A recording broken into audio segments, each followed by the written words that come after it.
തലയിൽ ധാരാളം എണ്ണ തേക്കുന്നവരാണ് മലയാളികളല്ലേ. എണ്ണ കൂടുതലായി തേക്കുന്നത് മുടിക്ക് ഗുണം ചെയ്യുമെന്നാണ് വിശ്വാസം. എന്നാൽ മികച്ച ഫലം ലഭിക്കാൻ എണ്ണ എങ്ങനെ ഉപയോഗിക്കാമെന്ന് നമുക്ക് നോക്കാം കേട്ടോ. അപ്പോൾ എല്ലാവർക്കും എൻ്റെ യൂട്യൂബ് ചാനലിലേക്ക് സ്വാഗതം. എൻ്റെ വീഡിയോസ് നിങ്ങൾ ആദ്യമായിട്ടാണ് കാണുന്നതെങ്കിൽ നമ്മുടെ ചാനൽ സബ്സ്ക്രൈബ് ചെയ്യാനും വീഡിയോസ് ഇഷ്ടപ്പെട്ടാൽ ലൈക്ക് ചെയ്യാനും ഷെയർ ചെയ്യാനും കമൻറ്റ് ചെയ്യാനും മറക്കരുതേ. ആദ്യം നമുക്ക് എണ്ണ തേച്ചാൽ മുടി കൊഴിച്ചിൽ കുറയുമോ എന്ന് നോക്കാം കേട്ടോ.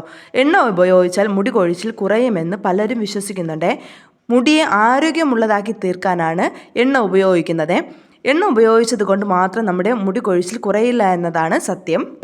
അതുപോലെ തന്നെ തലയോട്ടിൽ അമിതമായി എണ്ണ തേച്ച് പിടിപ്പിക്കുന്നത് ചർമ്മത്തിലെ സ്വാഭാവിക എണ്ണയുടെ സന്തുലിതാവസ്ഥയെ ബാധിക്കും കേട്ടോ.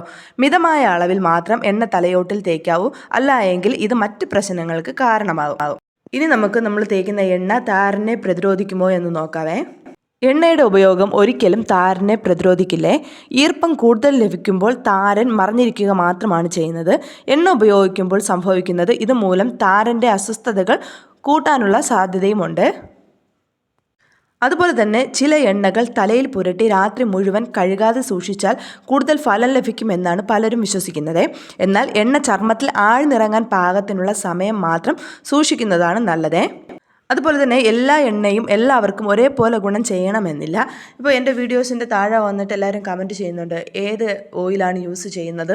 അപ്പോൾ ഞാൻ സാധാരണ യൂസ് ചെയ്യുന്നത് നമ്മുടെ ഡാബർ ആംലയാണ്. അപ്പോൾ ഞാൻ കമൻറ്റിടും ഡാബർ ആംലയാണ് യൂസ് ചെയ്യുന്നത്. അപ്പോൾ ചോദിക്കും ഇത് എത്ര ദിവസം കൊണ്ട് മുടി വളരും, ഇത് എല്ലാവർക്കും ഒരുപോലെ യൂസ്ഫുൾ ആണോ എന്നൊക്കെ കമൻ്റ് ഇട്ട് ചോദിക്കാറുണ്ട്. അപ്പോൾ എല്ലാ എണ്ണകളും എല്ലാവർക്കും ഒരേപോലെ ഗുണം ചെയ്യുന്നതല്ല കേട്ടോ.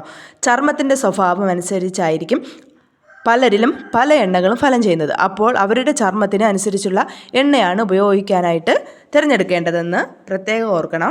അതുപോലെ തന്നെ എണ്ണ തേച്ചതിന് ശേഷം മുടി വലിക്കുന്നതോ ചുരുട്ടുന്നതോ മുടി പൊട്ടിപ്പോകാൻ കാരണമാകും. മാത്രമല്ല എണ്ണ തേച്ചതിന് ശേഷം ഇറുകിയ ഹെയർ സ്റ്റൈലുകൾ ഒഴിവാക്കേണ്ടതാണ്. പകരം മുടി നന്നായി ഒന്ന് പിന്നിയിടുന്നതായിരിക്കും നല്ലത്. അതുപോലെ തന്നെ എണ്ണ അപ്ലൈ ചെയ്തതിന് ശേഷം ഒരു കാരണവശാലും മുടി കോമ്പ് കൊണ്ട് ചീകാൻ വേണ്ടിയിട്ട് പാടില്ല.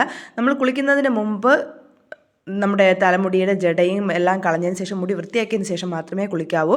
അല്ല എങ്കിൽ നമ്മൾ കുളിക്കുന്ന സമയത്ത് ഈ ജടയിൽ തന്നെ വീണ്ടും വെള്ളം വീണ് ആ ജട കൂടാൻ വേണ്ടിയിട്ടുള്ള കാരണമാകും. അപ്പോൾ അതിന് മുമ്പായിട്ട് നമ്മൾ കുളിക്കാൻ പോകുന്നതിന് മുമ്പായിട്ട് മുടിയുടെ കെട്ടെല്ലാം കളഞ്ഞതിന് ശേഷം കോമ്പ് ഉപയോഗിച്ച് നല്ലവണ്ണം ചീകിയിട്ട് എണ്ണ അപ്ലൈ ചെയ്യാൻ വേണ്ടിയിട്ട് നോക്കണം.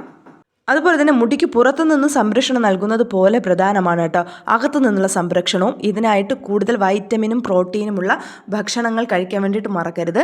ഇത് മുടി കൊഴിച്ചിൽ കുറയ്ക്കാൻ വേണ്ടിയിട്ട് സഹായിക്കും കേട്ടോ. അപ്പോൾ നമ്മുടെ വൈറ്റമിനും മിനറൽസും അതുപോലെ തന്നെ വൈറ്റമിനിൽ കൂടുതലും vitamin D, vitamin E, vitamin C, vitamin B complex ഇതൊക്കെയാണ് നമ്മുടെ മുടിയുടെ വളർച്ചയ്ക്ക് ആവശ്യമായിട്ടുള്ളത്. അതിൽ പ്രധാനം ബി കോംപ്ലക്സിലുള്ള വൈറ്റമിനിൽ പ്രധാനം ബയോട്ടിൻ എന്ന് പറയുന്ന ഒരു വൈറ്റമിനാണ്. അപ്പോൾ ഇതൊക്കെ കഴിച്ചു കഴിഞ്ഞാൽ നമ്മുടെ മുടി കൊഴിച്ചിൽ കുറയ്ക്കാൻ വേണ്ടിയിട്ട് സഹായിക്കും. അപ്പോൾ നമുക്ക് പുതിയൊരു ടിപ്പുമായിട്ട് കാണാം.